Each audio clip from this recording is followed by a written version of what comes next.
आज के संकेतों पर आते हैं। आज आशीष सेंसेक्स की वीकली एक्सपायरी है। देख के लग रहा था कल ही हो गई एक्सपायरी। कल जिस तरीके से मार्केट गिरा और एक और चीज़, तेल में जो उबाल आया, क्या हमारी मार्केट इतनी स्मार्ट थी कि उसने कल ही उसको पहचान लिया था? क्योंकि बड़ा सवाल ये था कि क्या हम कल पहले ही गिर चुके हैं? और कई बार ऐसा होता है क्योंकि कल हम तब गिरे जब ग्लोबल मार्केट स्टेबल था। यूएस फ्यूचर सब ऊपर थे, एशिया पूरा का पूरा ऊपर था और ब्रेंट कल 87-88 डॉलर के बीच में चल रहा था, एकदम स्टेबल था कल। आई थिंक कल एक चीज़ क्लियर हो गई है मार्केट में कि मार्केट का ट्रेंड क्या है इस समय, और ट्रेंड एकदम डाउन साइड पर है। कल अनफॉर्चुनेटली मेरी तबीयत कुछ ज़्यादा ही ख़राब थी, इसके लिए मैं मार्केट ओपनिंग के बाद था नहीं और चला गया था, लेकिन एक व्यू में देकर गया था कि अगर 24,050 टूट जाए तो इस मार्केट में बहुत बड़ी गिरावट होगी, इसके लिए तैयार रहिएगा। आज सुबह सुबह क्रूड 100 को टच करके वापस आया, जैसे कहते हैं ना, वो मौत को टच करके आ गया। वो याद आ गया मुझे। एग्जैक्ट 100 तक गया, टच करके वापस आ गया, लेकिन 100 तो वापस आ गया है। और यूएस बाजार में भी कल गिरावट हुई। हालांकि दिन के लो से हम रिकवर हुए, लेकिन हम जो प्राइसिंग करके गए थे उसके मुकाबले तो मार्केट खराब ही रहा।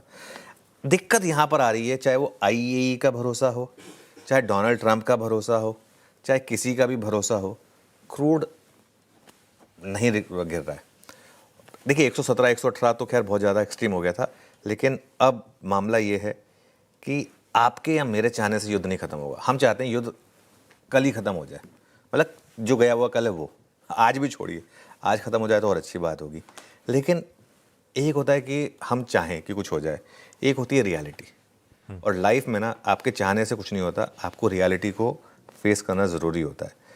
ये युद्ध जो है ना, ये रशिया यूक्रेन वाला युद्ध नहीं है। मैंने पहले भी एक बात कही थी आपको, ये भारत पाकिस्तान वाला छोटा युद्ध नहीं है। हमारे लिए तो बड़ा युद्ध था, लेकिन मैं ग्लोबल कॉन्टेक्स्ट की बात कर रहा हूँ। उस कॉन्टेक्स्ट में वो एक छोटी सी स्कर्मिश थी ग्लोबल मार्केट के लिए। लेकिन ये जो वॉर है ना, ये one civilization versus other civilization है। ये एक रिलीजियस वॉर है जो, और ईरान इस समय जो कर रहा है ना, ईरान को पता है कि इवेंचुअली शायद अगर वो बहुत लंबी वॉर खींची तो बहुत बड़ा नुकसान होगा ईरान का, लेकिन वो तैयार है उसके लिए। ये कहते हैं ना कि एक बार आप किसी इंसान को इतना कॉर्नर कर देना कि उसके पास कुछ ना हो करने के लिए, तो फिर वो बहुत डेंजरस हो जाता है और वो कुछ भी कर सकता है। मैं एक एग्जांपल देता हूँ बार बार। महाभारत में जब अश्वत्थामा के पास कुछ नहीं बचा करने को, तो उसने ब्रह्मास्त्र छोड़ दिया था। तो भगवान कृष्ण थे, वो आगे और उन्होंने इंटरवीन किया। लेकिन फैक्ट ये है कि इस समय कुछ भी इम्पॉसिबल नहीं है इस लड़ाई में। ईरान ने ये कहा है कि हम क्रूड को $200 तक पहुंचा देंगे, वो स्ट्रेट ऑफ हॉर्मुज़ वाला मामला हो या कुछ भी हो। सोचिए, कभी आपने सोचा था कि ईरान इराक पर अटैक करेगा, या ईरान बाकी के जो मिडिल ईस्ट कंट्रीज़ हैं, वेस्ट एशियन कंट्रीज़ हैं, सारी की सारी इस्लामिक कंट्रीज़ हैं, उनके ऊपर अटैक करेगा? लेकिन ये हो रहा है, ये फैक्ट है। अच्छा चलिए ठीक है, 200 रहने देते हैं। सपोज करिए हम 150 तक पहुँच गए क्रूड पर, 150 भी पहुँच गए तो क्या क्या होगा ये सोचिए। अभी तो 100 पार हुआ है, अभी तो 100 पार हुआ है और उसमें इतने रेस्टोरेंट बंद हो गए, तो 150 का सोचिए अगर हो गया तो क्या इम्पैक्ट होगा। और अगर 150 क्रॉस हुआ तो महंगाई पर क्या इम्पैक्ट होगा। सबसे पहली बात तो ये सोचिए। अच्छा, एक इंटरेस्टिंग चीज़ मैं बताऊं आपको, जो खुद मर्सिडीज या BMW में चलते हैं ना, वो आपको बोल रहे हैं कुकिंग गैस मत यूज़ करिए। लॉजिक है इस बात का। भाई साहब, अगर इतना ही देश की फिक्र है तो मेट्रो यूज़ करिए, भाई पैसा भी बचेगा, फ्यूल भी बचेगा। गलत बोल रहा हूँ क्या? नहीं, मतलब एक एक चीज़ होती है भाई साहब, हम सब लोग टैक्स पे करते हैं, हम सब लोग एक पर्टिकुलर चीज़ यूज़ करते हैं, और हर कोई ना ढंग से यूज़ करता है उसको। ऐसा कोई होर्डिंग वाले ज़्यादा आमतौर तौर पर जनता होती नहीं है। और होर्डिंग करनी है तो कोई गैस की होर्डिंग तो बिल्कुल नहीं करेगा मेरे ख्याल से। मिल ही नहीं रही है तो होर्ड कहाँ से करेगा। पाइप नेचुरल गैस को वैसे ही आप होर्ड नहीं कर सकते। सिलेंडर वैसे ही आजकल बहुत कम लोग यूज़ करते हैं, मतलब ठीक है वो कमर्शियल में यूज़ होती है ज़्यादा। बाकी डोमेस्टिक तो धीरे धीरे हर कोई उसकी तरफ जा ही रहा है, LPG की तरफ, है ना। आपको एक चीज़ बताऊं, मुंबई में लाडू सम्राट करके एक रेस्टोरेंट है, मुंबई का आइकॉनिक रेस्टोरेंट है, आइकॉनिक।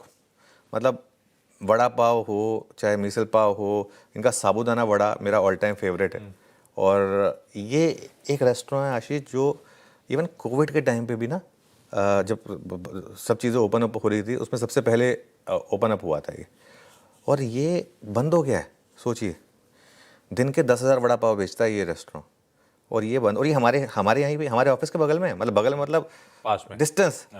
टाइम तो ज़्यादा लग जाता है क्योंकि मुंबई है इसके लिए, वो ऑब्वियसली वो ईस्ट मतलब उस साइड जाने में बहुत टाइम लग जाता है, लेकिन 4 सिलेंडर तक नहीं थे इनके पास, तो ये बंद करना पड़ा।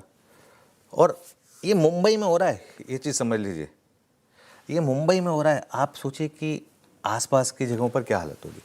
तो इस समय फैक्ट ये है कि दिक्कत है, और इन सब का इम्पैक्ट जो है वो आएगा, आपकी जेब पर पड़ेगा, सबकी जेब पर पड़ेगा। और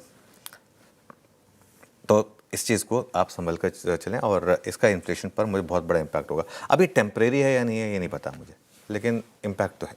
हाँ नहीं, आपकी बातें सुनते तो मेरे दिमाग में